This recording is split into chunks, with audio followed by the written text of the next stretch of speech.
Hello जय हिंद प्यारे साथियों। देखिए आज हम लोग देखने वाले हैं क्लास 12 केमिस्ट्री चैप्टर नंबर 3 विद्युत रसायन का प्यार बच्चों 70 महत्वपूर्ण क्वेश्चन जिसको आपको अच्छे तरीके से याद कर लेना है। ठीक है, तो चलिए प्यार बच्चों फटाफट शुरुआत करते हैं। और साथ में आप लोग चैनल से पहले बार जुड़ते हैं तो चैनल को भी सब्सक्राइब कर लेना है और अंत तक देखना है, क्योंकि जितना भी क्वेश्चन करवाऊंगा पूरा का पूरा एकदम नींबू निचोड़ ऑब्जेक्टिव होगा। मतलब पूरा चैप्टर को बढ़िया से पढ़ के बनाया हुआ ऑब्जेक्टिव है। ठीक है, तो चलिए फटाफट शुरुआत करते हैं। जो विद्यार्थी को नोट चाहिए तो इस नंबर पर कॉन्टेक्ट कर लीजिएगा। चलिए आइए प्यार बच्चों फटाफट शुरुआत करते अच्छे तरीके से याद कर लीजिएगा। ठीक है, अगर आपको पहले से आंसर पता हो तो कमेंट करेगा और लास्ट में बताएगा कितना क्वेश्चन आपका सही हुआ। तो चलिए पहला नंबर क्वेश्चन का आंसर है कि द्रव्यत तो सोडियम क्लोराइड। द्रव्यत का मतलब लिक्विड फॉर्म में सोडियम क्लोराइड। इसमें मान लीजिए कोई विलयन है प्यार बच्चों, कंडक्टर है, ये आपका मान लीजिए कंटेनर है। इसमें क्या है, सोडियम क्लोराइड का विलयन है। क्या है, NaCl का विलयन है। कि विद्युत अपघटन किया जाता है तो कैथोड पर क्या प्राप्त होता है। देखो विद्युत अपघटन जब किया जाता है ना तो कैथोड पर हमेशा सोडियम मुक्त होता है। कौन मुक्त होता है, तो सोडियम मुक्त होता है। ये क्वेश्चन काफी ज्यादा महत्वपूर्ण है और काफी कई बार आपके परीक्षा में पूछा गया है कि द्रव्यत सोडियम क्लोराइड NaCl होता है, इसका विद्युत अपघटन किया जाता है तो कैथोड पर जो प्राप्त होता है वो आपका सोडियम प्राप्त होता है। ठीक है, तो इसको आप लोग अच्छे तरीके से याद कर लीजिए, काफ़ी ज़्यादा पूछा गया है।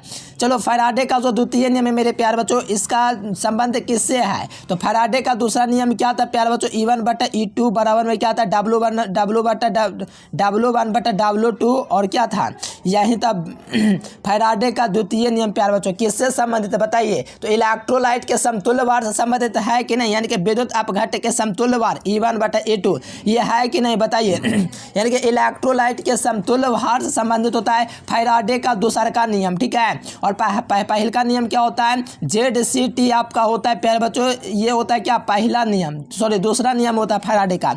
और दूसरा का नियम आपका संबंधित होता है विद्युत अपघट्य के समतुल्य भार से। ठीक है, तो सही जवाब बी नंबर होगा। अगला क्वेश्चन देखिए का आंसर है कि द्वितीयक सेल कौन है। देखिए द्वितीयक सेल कौन है, ये क्वेश्चन का आंसर है। काफी ज्यादा आसान क्वेश्चन है। द्वितीयक सेल होता है लेड स्टोरेज बैटरी होता है, प्राथमिक सेल भी, ऐसा बहुत सारा क्वेश्चन आपके ऑब्जेक्टिव में पूछा जाता है, तो ये सब आप लोग याद रखेगा। द्वितीयक सेल कौन हो जाएगा, तो lead storage battery, right answer B number. अगला क्वेश्चन देखिएगा 4 नंबर क्वेश्चन तो विद्युत का सबसे अच्छा सुचालक कौन होता है। देखिए विद्युत का सबसे अच्छा सुचालक की बात करेंगे तो ग्रेफाइट आपका सबसे पहले होगा, क्योंकि विद्युत का सबसे अच्छा सुचालक होता है अधातु होते हुए भी। कौन, तो ग्रेफाइट। तो सही जवाब क्या होगा, बी नंबर। एकदम ध्यान में रखेगा जितना भी क्वेश्चन करवाऊंगा।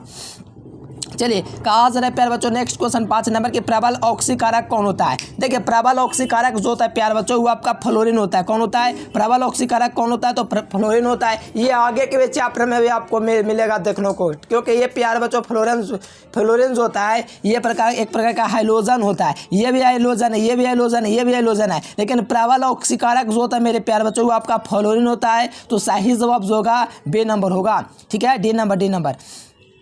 अगला क्वेश्चन देखिएगा तो विद्युत अपघट्य, ध्यान दीजिएगा, विद्युत अपघट्य सेल में इलेक्ट्रॉन जिस इलेक्ट्रोड से घोल में प्रवेश करता है उसे हम लोग क्या कहते हैं। यानी कि विद्युत अपघट्य जो सेल होता है मेरे प्यार बच्चों, मान लीजिए विद्युत अपघट्य क्या है, सेल है, इसमें आपका एक ही विलयन में दोनों इलेक्ट्रोड डूबा रहता है, सबको पता है विद्युत अपघट्य सेल में। तो यहाँ पर जो होता है इलेक्ट्रॉन जिस घोल से इलेक्ट्रोड में प्रवेश करता है तो उसको हम लोग कैथोड कहते हैं। क्या कहते हैं, कैथोड कहते हैं। तो सही जवाब ए नंबर होगा, ध्यान में रखेगा।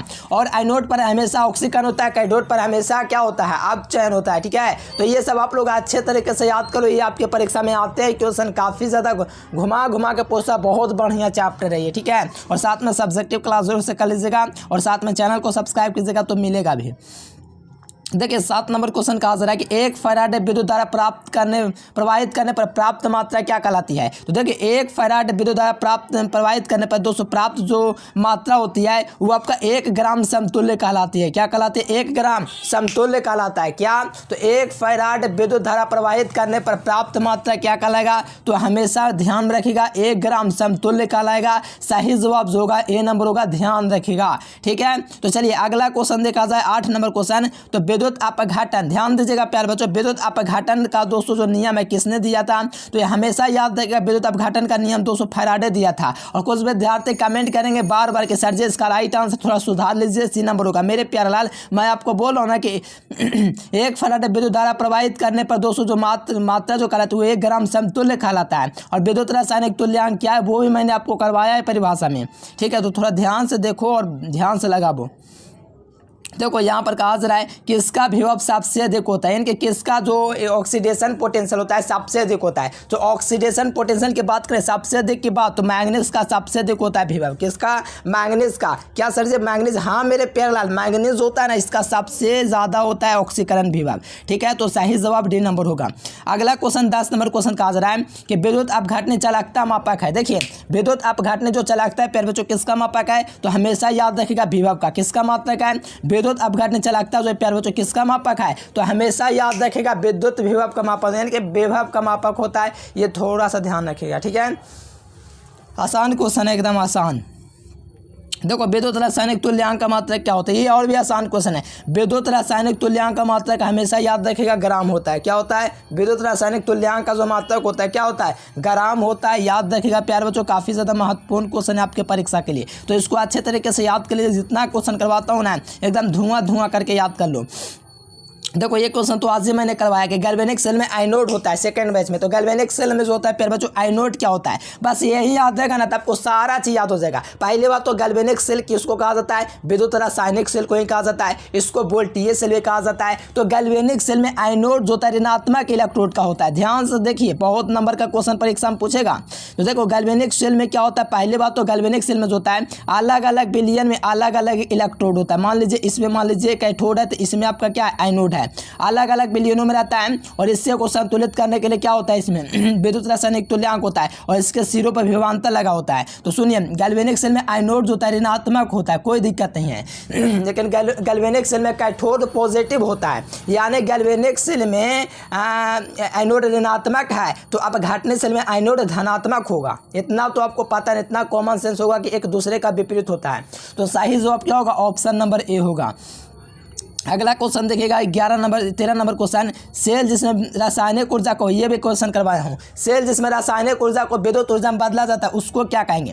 देखो रासायनिक ऊर्जा को विद्युत ऊर्जा में कन्वर्ट करेगा ना तो उसी को बोलते हैं रासायनिक सेल। क्या कहते हैं? रासायनिक ऊर्जा को विद्युत ऊर्जा में कन्वर्ट करेगा उसी को गैल्वेनिक सेल या इसी को विद्युत रासायनिक सेल या वोल्टेज सेल कहते हैं। ये वैज्ञानिक ने दिया था, गैल्वेनिक वैज्ञानिक और वोल्टा वैज्ञानिक, इसीलिए इनका नाम पड़ गया विद्युत रासायनिक सेल का गैल्वेनिक सेल। ठीक है, तो याद रखना। और प्यार बच्चों जो भी दिक्कत होगा, नंबर आपको दिख रहा है, जो भी डाउट होगा आपको हमसे करना चाहिए। प्यार बच्चों मैं चाहता हूं कि आप लोग बोर्ड एग्जाम में बेहतर मार्क्स लाइए। बेहतर मार्क्स का मतलब 90% से अधिक लाइए। ठीक है, चलो एक फैराड बराबर क्या होता है? तो एक फैराड बराबर क्या होता है? 96,500 कूलम लगभग में होता है। कितना होता है? 96,500 कूलम होता है। किसके बराबर में? तो एक फैराड के बराबर में। देखो 96,500 कूलम यहाँ पर भी दिया गया है, लेकिन लगभग में होता है, अप्रोक्स में होता है। ठीक है, तो थोड़ा सा इसको आप लोग को ध्यान में देते हुए चलना पड़ेगा। लगभग वाला मिल जाएगा तो उसको आपको दबा देना है। ठीक है, यानी कि मार देना उसी पर टिक।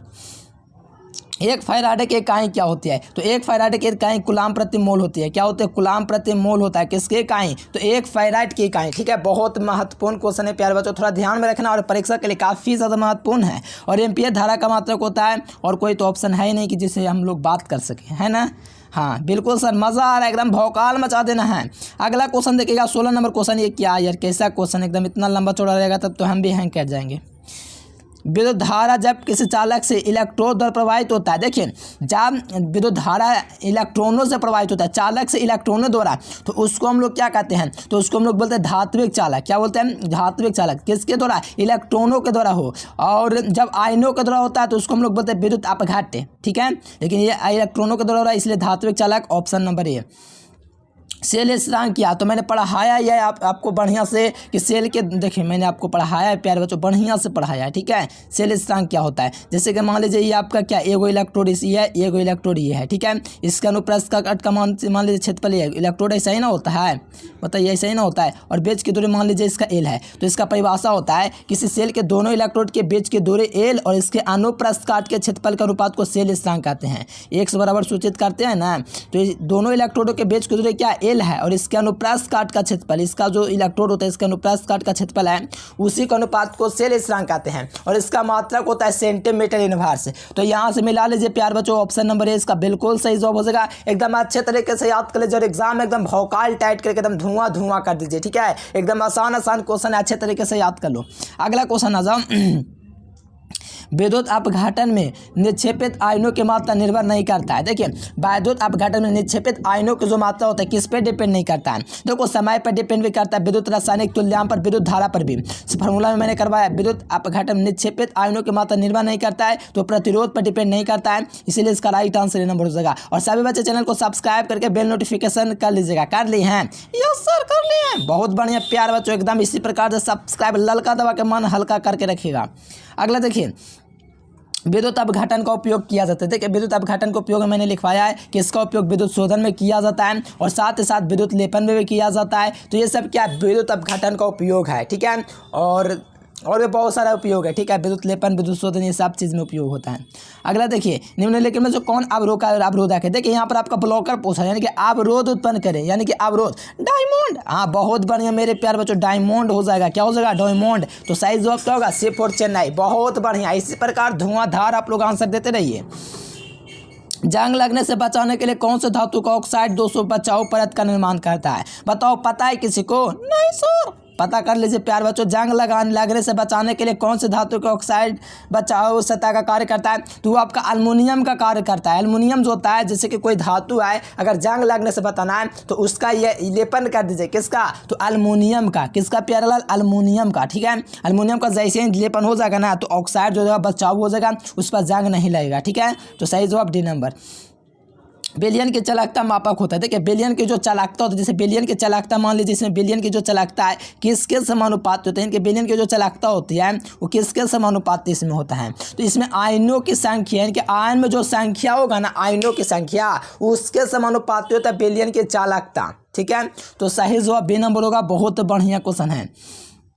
लोहे के संक्षरण को रोकने का सबसे अच्छा तरीका क्या है? तो लोहे के संक्षरण को रोकने का सबसे अच्छा तरीका आयरन कैथोड बना करके लेपन करना, ठीक है। ऑप्शन ए, सॉरी, लोहे संक्षरण को रोकने का सबसे अच्छा आयरन कैथोड बना करके रोकना पड़ेगा। चलिए अगला देखिए, तनुता बढ़ाएंगे। ध्यान दीजिएगा, बहुत बढ़िया क्वेश्चन है, थोड़ा ध्यान से समझिएगा ना तो जिंदगी भर याद रहेगा। मान लीजिए बेलियन है, ठीक है। इसमें तनुता मान लीजिए, देखिए एक तनुता, एक मोलर चालकता होता है। क्या होता है? एक मोलर चालकता होता है, एक क्या होता है? तुल्यांकी चालकता होता है। दो गो चालकता होता है, ठीक है। ध्यान दीजिएगा, तुल्यांकी चालकता जो एक किसी बेलियन में 1 ग्राम तुल्यांक घोल दिया जाए, और मोलर चालकता जिसमें 1 मोल घोल दिया जाए, ठीक है। जब किसी बेलियन में 1 मोल घोल दिया जाता है तो उसे मोलर चालकता कहते हैं, और जब किसी बेलियन में 1 ग्राम तुल्यांक घोल दिया जाता है तो उसको हम लोग तुल्यांकी चालकता कहते हैं, ठीक है। तो यहाँ पर तनुता बढ़ाने पर विशिष्ट चालकत्व का बात छोड़िए, पहले तनुता बढ़ाने पर मोलर चालकत्व बढ़ेगा और तुल्यांकी चालकत्व भी बढ़ेगा। लेकिन यहाँ पर हमसे क्वेश्चन कहा जा रहा है कि तनुता बढ़ाने पर विशिष्ट चालकत्व क्या होगा? तो तनुता बढ़ाने पर विशिष्ट चालकत्व घट जाता है, क्योंकि विशिष्ट चालकत्व होता है विशिष्ट प्रतिरोध का उल्टा। यानी कि तनुता बढ़ाएंगे तो विशिष्ट प्रतिरोध बढ़ेगा, लेकिन तनुता बढ़ाएंगे तो विशिष्ट चालकत्व घटेगा। क्यों? क्योंकि तनुता जो होता है प्यारे बच्चों, तनु करता है बेलियन को, यानी कि चालकता उसका बढ़ जाएगा, लेकिन विशिष्ट चालकता विशिष्ट प्रतिरोध का व्युत्क्रम होता है, इसीलिए विशिष्ट चालकत्व क्या होगा? घट जाएगा। तो राइट आंसर क्या होगा? बी नंबर होगा। ध्यान में रखिएगा। जो भी दिक्कत होगा मेरे प्यारे बच्चों हमसे कांटेक्ट कर लीजिएगा। विद्युत अपघटन में ऑक्सीकरण कहाँ पर होता है? तो विद्युत अपघटन में ऑक्सीकरण जो होता है एनोड पर, और अपकरण जो होता है कैथोड पर, ठीक है। एकदम अच्छे तरीके से याद कर लो मेरे जिगर। अगर कोई भी दिक्कत होगा ना तो मैं हूँ किस लिए बताओ, एकदम नहीं होने देंगे, धुआं कर देंगे एग्जाम में। तनुता बढ़ाने पर मोलर चालकत्व तो बढ़ता है, पता है कि नहीं? क्यों? क्योंकि तनुता बढ़ाने पर मोलर चालकत्व और तुल्यांक चालकता दोनों का मान बढ़ेगा, ठीक है। और तनुता जैसे ही घटाएंगे तो मोलर चालकत्व और तुल्यांकी चालकता दोनों का दोनों घट जाएगा, यानी कि तनुता समानुपाती होती है मोलर चालकता के, ठीक है। चलो, सेल स्थिरांक का मात्रक क्या होता है? तो सेंटीमीटर इनवर्स होता है। राइट आंसर नंबर हो जाएगा सेंटीमीटर इनवर्स होता है। किसका मात्रक? तो सेल स्थिरांक का मात्रक। कूलाम मीटर जो तो विद्युत द्रव्यगुण का होता है। वोल्ट का विभव का होता है। ये सब फैराडे आवेश का होता है, और संधारित्र का होता है, और धारिता का होता है। विद्युत रासायनिक सेल में एनोड होता है। विद्युत रासायनिक सेल का है तो गैल्वेनिक सेल, इसमें एनोड ऋणात्मक होता है। कैसा होता है भाई? ऋणात्मक, ठीक है। ये 2020 का क्वेश्चन है, लेकिन उसमें पूछा गया था गैल्वेनिक सेल, ना कि विद्युत रासायनिक सेल। गैल्वेनिक सेल और रासायनिक सेल दोनों एक ही चीज़ होता है, और इसी को एक और नाम वोल्टीय सेल भी कहा जाता है, ठीक है। कोई दिक्कत होता है मेरे प्यारे बच्चों, मैं कहता हूँ मेरे जिगर के छल्लों नीचे कमेंट में कर दीजिएगा, कमेंट, क्या दिक्कत है आपको। अगला क्वेश्चन देखो प्यारे बच्चों, 1 फैराडे विद्युत धारा प्राप्त करने पर प्राप्त मात्रा क्या कहलाती है? तो इसी को कहते हैं विद्युत रासायनिक तुल्यांक मेरे प्यारे लाल, ठीक है। 1 फैराडे विद्युत धारा प्रभावित करने पर प्राप्त मात्रा विद्युत रासायनिक तुल्यांक। तो यहीं पर पिटाई बढ़िया से हो जाएगा। अभी ना हम आपको बताए थे 1 ग्राम समतुल्य कहलाता है। क्या कहलाता है? 1 ग्राम समतुल्य। लेकिन ये सब आंसर पर थोड़ा ध्यान पूर्वक आपको लगाना पड़ेगा, ठीक है। अगला क्वेश्चन देखिएगा 30 नंबर क्वेश्चन, फैराडे का प्रथम नियम कहलाता है। तो एम बराबर, फैराडे का जो प्रथम नियम होता है एम बराबर जेड सी टी होता है। क्या होता है? Z C T. कहाँ पर दिया गया? जेड सी टी, यहाँ पर बी नंबर में दिया गया है। यानी कि फैराडे का पहला नियम क्या होता है? तो एम बराबर जेड सी टी होता है, इसीलिए सही जवाब बी नंबर होगा। थोड़ा ध्यान रखिएगा, कोई दिक्कत है तो हम किस लिए हैं। विद्युत अपघटन सेल में आइनोड किस लिए होता है? तो विद्युत अपघटन सेल में आइनोड किस लिए होता है? सुनिए, विद्युत अपघटन सेल होता है, एक विद्युत रासायनिक सेल होता है। तो विद्युत रासायनिक सेल में आइनोड ऋणात्मक, लेकिन विद्युत अपघटन सेल में आइनोड धनात्मक होता है, ठीक है। कोई दिक्कत नहीं है, कोई दिक्कत है मेरे प्यारे लाल। दिक्कत होगा तो मैं किस लिए हूँ, कमेंट कीजिएगा ना, कोई दिक्कत होगा तो। अगला क्वेश्चन देखिए, सेल में रेडॉक्स अभिक्रिया होने के लिए सेल का विद्युत वाहक बल कितना होना चाहिए? देखिए, सेल में रेडॉक्स अभिक्रिया होने के लिए सेल का विद्युत वाहक बल धनात्मक होना चाहिए। कैसा होना चाहिए? धनात्मक होना चाहिए। यानी कि ऑप्शन नंबर ये हो जाएगा कि सेल में रेडॉक्स अभिक्रिया होने के लिए सेल का विद्युत वाहक बल पॉजिटिव होना चाहिए। अगला देखिए, सेल अभिक्रिया स्वतः होती है। सेल की अभिक्रिया जो होता है स्वतः होती है जब लेमडा जे क्या हो? लेमडा जे नेगेटिव हो। क्या हो? लेमडा जे नेगेटिव हो, ठीक है। तो ऑप्शन नंबर डी। विलयन में विद्युत का संचालन होता है, तब विद्युत अपघट्य के द्वारा विलयन का संचालन होता है। सही जवाब ए नंबर हो जाएगा। विलयन का संचालन विद्युत अपघट्य से होता है। हाइड्रोजन सबसे प्रबल अपचयक कौन होता है? देखिए, सबसे प्रबल हाइड्रोजन में कौन अपचयन होता है? तो हाइड्रोजन आयोडाइड होता है। कौन होता है? Hydrogen iodide. एच से हाइड्रोजन, आई से आयोडाइड, ठीक है। और जो विद्यार्थी नोट्स लेना चाहते हैं इस नंबर पर कांटेक्ट करके ऑल सब्जेक्ट का ले लीजिएगा। पूरा नोट्स मिलेगा। एग्जाम में 100% हर साल लगता है, बस मेहनत करने की जरूरत है। हर साल का प्रूफ दिखा दिया जाएगा। देखिए, कहा जा रहा है सबसे अधिक ऑक्सीकरण विभव सबसे अधिक किसका होता है? तो देखो, मैग्नीज का जो होता है ना, मैग्नीशियम नहीं, मैग्नीशियम का Mg होता है, ठीक है।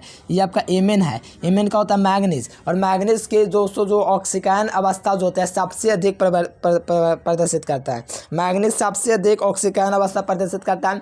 आगे के चैप्टरों में मिलेगा, 8वां चैप्टर केमिस्ट्री में, तो बढ़िया से वहाँ पर समझ में आएगा कि क्यों प्रदर्शित करता है।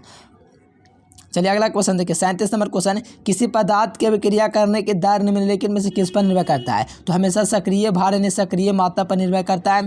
तो ये तो और भी क्वेश्चन आसान है। सक्रिय मात्रा या सक्रिय द्रव्यमान जो होता है इसी पे डिपेंड करता है। थोड़ा इस क्वेश्चन को ध्यान रखिएगा, ठीक है, क्योंकि ये सक्रिय द्रव्यमान कहीं कहीं देता है, कहीं कहीं सक्रिय मात्रा दे देता है, ठीक है। तो थोड़ा ध्यान में रखिएगा, ठीक है। देखिए 39 नंबर क्वेश्चन है कि प्रबल वैद्युत अपघट्य में लैम्डा एम का मान तनु करने पर बढ़ता है, क्यों?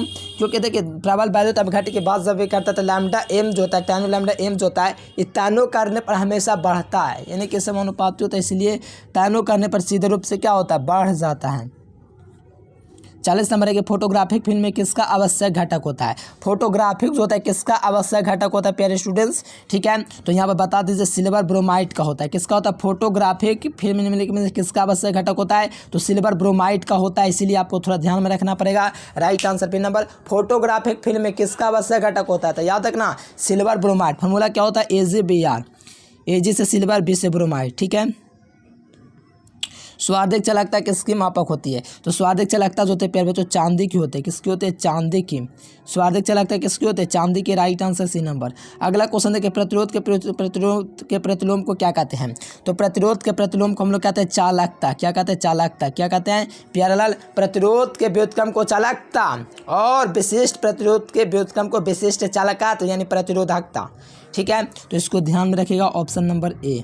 अगला क्वेश्चन देखिए, किसी सेल की समयावस्था प्राप्त करने के लिए सेल का विद्युत वाहक बल होना चाहिए। यानी कि किसी भी सेल की समयावस्था प्राप्त करने के लिए सेल का विद्युत वाहक बल का मान 0 होना चाहिए, ऑप्शन नंबर सी।